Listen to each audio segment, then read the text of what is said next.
शिक्षार्थीଙ୍କ ପାଇଁ 50ଟି ପ୍ରଶ୍ନ। ପ୍ରତିଯୋଗିତା ନିମନ୍ତେ ବିଜ୍ଞାନ କୁଇଜ୍, ଶରୀର ଓ ସ୍ୱାସ୍ଥ୍ୟ ବିଜ୍ଞାନ ଭାଗ 3। ବିଳମ୍ବ ନ କରି ପ୍ରଥମ ପ୍ରଶ୍ନରୁ ଆରମ୍ଭ କରିବା। ପ୍ରଥମ ପ୍ରଶ୍ନ ହେଲା, ଯକ୍ଷ୍ମା ପ୍ରତିଷେଧକ ଟୀକାର ନାମ କ'ଣ? ଉତ୍ତର BCG ଟୀକା। ପରବର୍ତ୍ତୀ ପ୍ରଶ୍ନ, ହୃତ୍ପିଣ୍ଡକୁ ଦୂଷିତ ରକ୍ତ ଯୋଗାଉଥିବା ରକ୍ତବାହୀ ନଳୀକୁ କ'ଣ କହନ୍ତି? ଉତ୍ତର ଶିରା, ଭେନ୍। ପରବର୍ତ୍ତୀ ପ୍ରଶ୍ନ, ମନୁଷ୍ୟ ଶରୀରର ସବୁଠାରୁ ଶକ୍ତ ଅଂଶଟି କିଏ? ଉତ୍ତର ଦାନ୍ତର ଏନାମେଲ୍। ପରବର୍ତ୍ତୀ ପ୍ରଶ୍ନ, ଆମ ପିଞ୍ଜରା ହାଡ଼ ସଂଖ୍ୟା କେତେ? ଉତ୍ତର 12 ଯୋଡ଼ା। ପରବର୍ତ୍ତୀ ପ୍ରଶ୍ନ, ମନୁଷ୍ୟର କ୍ଷୁଦ୍ରାନ୍ତରର ଲମ୍ବ କେତେ? ଉତ୍ତର 7 ରୁ 8 ମିଟର। ପରବର୍ତ୍ତୀ ପ୍ରଶ୍ନ, ମନୁଷ୍ୟର ମେରୁଦଣ୍ଡର ଅସ୍ଥି ସଂଖ୍ୟା କେତେ? ଉତ୍ତର 33ଟି। ପରବର୍ତ୍ତୀ ପ୍ରଶ୍ନ, ଅପମିଶ୍ରିତ ସୋରିଷ ତେଲ ଖାଇଲେ କେଉଁ ରୋଗ ହୁଏ?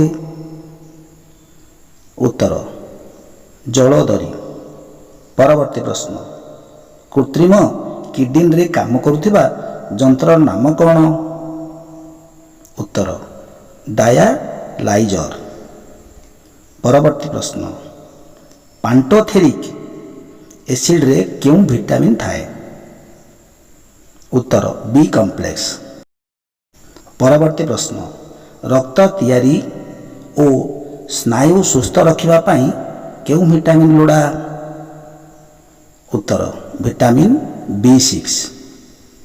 ପରବର୍ତ୍ତୀ ପ୍ରଶ୍ନ, ମନୁଷ୍ୟ ଶରୀରର ସବୁଠାରୁ ବଡ଼ ଅସ୍ଥିର ନାମ କ'ଣ? ଉତ୍ତର ଅନୁଜଙ୍ଘାସ୍ଥି। ପରବର୍ତ୍ତୀ ପ୍ରଶ୍ନ, ପିଲାମାନଙ୍କ ଦୁଗ୍ଧ ଦାନ୍ତ ସଂଖ୍ୟା କେତେ? ଉତ୍ତର 20ଟି। ପରବର୍ତ୍ତୀ ପ୍ରଶ୍ନ, ଆମ ଦେହର ଝାଳରେ ଜଳର ପରିମାଣ କେତେ? ଉତ୍ତର 95% ଭାଗ। ପରବର୍ତ୍ତୀ ପ୍ରଶ୍ନ, ଜଣେ ସୁସ୍ଥ ମନୁଷ୍ୟ ଦିନକୁ କେତେ ଜଳ ପିଇବା ଉଚିତ? ଉତ୍ତର ପ୍ରାୟ 8 ରୁ 10 ଗ୍ଲାସ। ପରବର୍ତ୍ତୀ ପ୍ରଶ୍ନ, ଚର୍ମରେ କେଉଁ ବର୍ଣ୍ଣକଣିକା ଉପସ୍ଥିତ ଯୋଗୁଁ ଜଣେ କଳା ଦିଶେ? ଉତ୍ତର ମେଲାନିନ୍। ପରବର୍ତ୍ତୀ ପ୍ରଶ୍ନ, କାହାର ଉପସ୍ଥିତି ଯୋଗୁଁ ରକ୍ତ ଲାଲ ଦିଶେ? ଉତ୍ତର ହିମୋଗ୍ଲୋବିନ୍। ପରବର୍ତ୍ତୀ ପ୍ରଶ୍ନ, ଜଣେ ସୁସ୍ଥ ବ୍ୟକ୍ତିର ହୃତ୍ସ୍ପନ୍ଦନ ମିନିଟ୍ ପ୍ରତି କେତେ? ଉତ୍ତର ହାରାହାରି 72 ଥର। ପରବର୍ତ୍ତୀ ପ୍ରଶ୍ନ, କେଉଁ ରୋଗରେ ରକ୍ତ ଜମାଟ ବାନ୍ଧିପାରେ ନାହିଁ? ଉତ୍ତର ହିମୋଫିଲିଆ। ପରବର୍ତ୍ତୀ ପ୍ରଶ୍ନ, ମାତ୍ରାଧିକ ଫ୍ଲୋରିନ୍ ମିଶା ଜଳ ପିଇଲେ କେଉଁ ରୋଗ ହୁଏ? ଉତ୍ତର ଫ୍ଲୋରୋସିସ୍। ପରବର୍ତ୍ତୀ ପ୍ରଶ୍ନ, ବାତ ଜ୍ୱର କେଉଁ ମଶା ଯୋଗୁଁ ସଂକ୍ରମିତ ହୁଏ? ଉତ୍ତର ମାଇକ୍ୟୁଲେକ୍ସ। ପରବର୍ତ୍ତୀ ପ୍ରଶ୍ନ, କେଉଁ ମଶା ମ୍ୟାଲେରିଆ ରୋଗର ବାହକ ଅଟେ? ଉତ୍ତର ମାଇ ଆନୋଫିଲିସ୍। ପରବର୍ତ୍ତୀ ପ୍ରଶ୍ନ, ପୁରୁଷ ଓ ନାରୀ ମଧ୍ୟରୁ ଦୀର୍ଘାୟୁ କିଏ? ଉତ୍ତର ନାରୀ। ପରବର୍ତ୍ତୀ ପ୍ରଶ୍ନ, କେଉଁ ଭିଟାମିନ୍ ବନ୍ଧ୍ୟା ଦୋଷ ଦୂର କରେ? ଉତ୍ତର ଭିଟାମିନ୍ E। ପରବର୍ତ୍ତୀ ପ୍ରଶ୍ନ, କେଉଁ ତେଲରୁ ଭିଟାମିନ୍ E ମିଳିଥାଏ? ଉତ୍ତର ରାଶି ତେଲ ଓ ସୂର୍ଯ୍ୟମୁଖୀ ତେଲ। ପରବର୍ତ୍ତୀ ପ୍ରଶ୍ନ, ଦାନ୍ତ ଓ ମାଢ଼ିରୁ ରକ୍ତ ପଡ଼ିବା କେଉଁ ରୋଗର ଲକ୍ଷଣ? ଉତ୍ତର ସ୍କର୍ଭି। ପରବର୍ତ୍ତୀ ପ୍ରଶ୍ନ, କେଉଁ ତେଲରେ ଭିଟାମିନ୍ A ଥାଏ? ଉତ୍ତର ମାଛ ତେଲ। ପରବର୍ତ୍ତୀ ପ୍ରଶ୍ନ, କେଉଁ କେଉଁ ଭିଟାମିନ୍ ସ୍ନେହ ସାରରେ ଦ୍ରବଣୀୟ? ଉତ୍ତର ଭିଟାମିନ୍ A, D, ଇ କେ। ପରବର୍ତ୍ତୀ ପ୍ରଶ୍ନ, କାଟି ସାରି ଧୋଇଲେ ପରିବାରୁ କେଉଁ ଭିଟାମିନ୍ ନଷ୍ଟ ହୁଏ? ଉତ୍ତର ଭିଟାମିନ୍ ବି ଓ ସି। ପରବର୍ତ୍ତୀ ପ୍ରଶ୍ନ, ଖାଦ୍ୟରେ ଥିବା ରାସାୟନିକ ପଦାର୍ଥକୁ କ'ଣ କହନ୍ତି?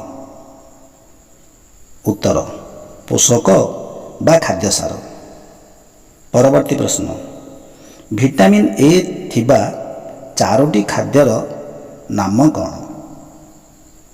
ଉତ୍ତର ଗାଜର, ମାଛ ତେଲ, ପାଚିଲା ଆମ୍ବ ଓ ଅମୃତଭଣ୍ଡା। ପରବର୍ତ୍ତୀ ପ୍ରଶ୍ନ, ଭିଟାମିନ୍ ସି ଥିବା 4ଟି ଖାଦ୍ୟର ନାମ କ'ଣ? ଉତ୍ତର ଟମାଟୋ, ପିଜୁଳି, ଅଁଳା ଓ କମଳା। ପ୍ରାୟ ଖଟା ଲାଗୁଥିବା ଫଳ ଏବଂ ପନିପରିବା। ପରବର୍ତ୍ତୀ ପ୍ରଶ୍ନ, ଭିଟାମିନ୍ ଇ ଥିବା 4ଟି ଖାଦ୍ୟର ନାମ କ'ଣ? ଉତ୍ତର ଗଜାବୁଟ, ଗଜାମୁଗ, ରାଶି ତେଲ ଓ ସୂର୍ଯ୍ୟମୁଖୀ ତେଲ। ପରବର୍ତ୍ତୀ ପ୍ରଶ୍ନ, ଆବଶ୍ୟକତା ଅନୁଯାୟୀ ପୋଷକ ଥିବା ଖାଦ୍ୟକୁ କ'ଣ କହନ୍ତି? ଉତ୍ତର ସୁଷମ ଖାଦ୍ୟ। ପରବର୍ତ୍ତୀ ପ୍ରଶ୍ନ, ମଣିଷର ମୁହଁ କେତେ ଖଣ୍ଡ ହାଡ଼ରେ ତିଆରି? ଉତ୍ତର 14 ଖଣ୍ଡ। ପରବର୍ତ୍ତୀ ପ୍ରଶ୍ନ, କିଏ ଆମ ଶରୀରର ମା ଅଟେ? ଉତ୍ତର ଯକୃତ। ପରବର୍ତ୍ତୀ ପ୍ରଶ୍ନ, ହେପାଟାଇଟିସ୍ କେଉଁ ଅଙ୍ଗର ରୋଗ? ଉତ୍ତର ଯକୃତ। ପରବର୍ତ୍ତୀ ପ୍ରଶ୍ନ, କେତେ ପ୍ରକାର ଭୂତାଣୁ ଜନିତ ହେପାଟାଇଟିସ୍ ରୋଗ ଥାଏ? ଉତ୍ତର 6 ପ୍ରକାର। ପରବର୍ତ୍ତୀ ପ୍ରଶ୍ନ, ଯକୃତ ସଂକ୍ରମିତ ରୋଗ ଗୁଡ଼ିକର ନାମ କ'ଣ? ଉତ୍ତର ହେପାଟାଇଟିସ୍ ଏ, ବି, ସି, ଡି, ଇ, ଜି। ପରବର୍ତ୍ତୀ ପ୍ରଶ୍ନ, ଯକୃତ ଅସୁସ୍ଥ ହେଲେ ତାର ପ୍ରଭାବ କାହା ଉପରେ ପଡ଼େ? ଉତ୍ତର କିଡନୀ। ପରବର୍ତ୍ତୀ ପ୍ରଶ୍ନ, ଶରୀର ଉଚ୍ଚତା ବୃଦ୍ଧିକୁ କିଏ ନିୟନ୍ତ୍ରଣ କରେ? ଉତ୍ତର ହରମୋନ। ପରବର୍ତ୍ତୀ ପ୍ରଶ୍ନ, ଆମ ଶରୀରର ପ୍ରାକୃତିକ ରକ୍ଷାକାରୀ କିଏ? ଉତ୍ତର ଶ୍ଵେତ ରକ୍ତକଣିକା। ପରବର୍ତ୍ତୀ ପ୍ରଶ୍ନ, ଆକୃତି ପରିବର୍ତ୍ତନ କରୁଥିବା କୋଷଟିର ନାମ କ'ଣ? ଉତ୍ତର ଶ୍ଵେତ ରକ୍ତକଣିକା। ପରବର୍ତ୍ତୀ ପ୍ରଶ୍ନ, କେଉଁ କୋଷ ଗୁଡ଼ିକ ଦୀର୍ଘ ଓ ଶାଖା ପ୍ରଶାଖା ଯୁକ୍ତ? ଉତ୍ତର ସ୍ନାୟୁ। ପରବର୍ତ୍ତୀ ପ୍ରଶ୍ନ, କେଉଁ ରକ୍ତ କଣିକା ଗୋଟିଏ କୋଷରେ ଗଢ଼ା? ଉତ୍ତର ଶ୍ଵେତ ରକ୍ତ କଣିକା। ପରବର୍ତ୍ତୀ ପ୍ରଶ୍ନ, ଆମ ଅଙ୍ଗର ମୌଳିକ ଗାଠନିକ ଏକକ କିଏ? ଉତ୍ତର ଜୀବକୋଷ। ପରବର୍ତ୍ତୀ ପ୍ରଶ୍ନ, କିଏ ପ୍ରଥମେ ଜୀବକୋଷ ଆବିଷ୍କାର କରିଥିଲେ? ଉତ୍ତର ରବର୍ଟ ହୁକ୍। ପରବର୍ତ୍ତୀ ପ୍ରଶ୍ନ, କିଏ କୋଷର ବିଭିନ୍ନ କାର୍ଯ୍ୟ ନିୟନ୍ତ୍ରଣ କରେ? ଉତ୍ତର ନ୍ୟଷ୍ଟି। ପରବର୍ତ୍ତୀ ପ୍ରଶ୍ନ, ଅଣ୍ଡାରେ ଥିବା ଧଳା ପଦାର୍ଥଟିର ନାମ କ'ଣ? ଉତ୍ତର ଆଲବୁମିନ୍। ପରବର୍ତ୍ତୀ ପ୍ରଶ୍ନ, ଜୀବକୋଷର ମୁଖ୍ୟ ଅଂଶଟି କିଏ? ଉତ୍ତର ନ୍ୟଷ୍ଟି। ପରବର୍ତ୍ତୀ ପ୍ରଶ୍ନ, କାହାକୁ ବଂଶଗତିର ଏକକ କୁହାଯାଏ? ଉତ୍ତର ଜିନ୍। ହଁ ପିଲାମାନେ, ଆଜି ଏତିକି ଥାଉ। ପରବର୍ତ୍ତୀ ଭିଡ଼ିଓରେ ଆମେ ସାମାଜିକ ବିଜ୍ଞାନ କୁଇଜ୍ ବିଷୟରେ 20ଟି ପ୍ରଶ୍ନ ଆଲୋଚନା କରିବା, ଯାହା ମୋ ପାଇଁ ଅଧିକ ମୂଲ୍ୟବାନ। ରହିଲି, ଧନ୍ୟବାଦ। ଜୟ ଜଗନ୍ନାଥ।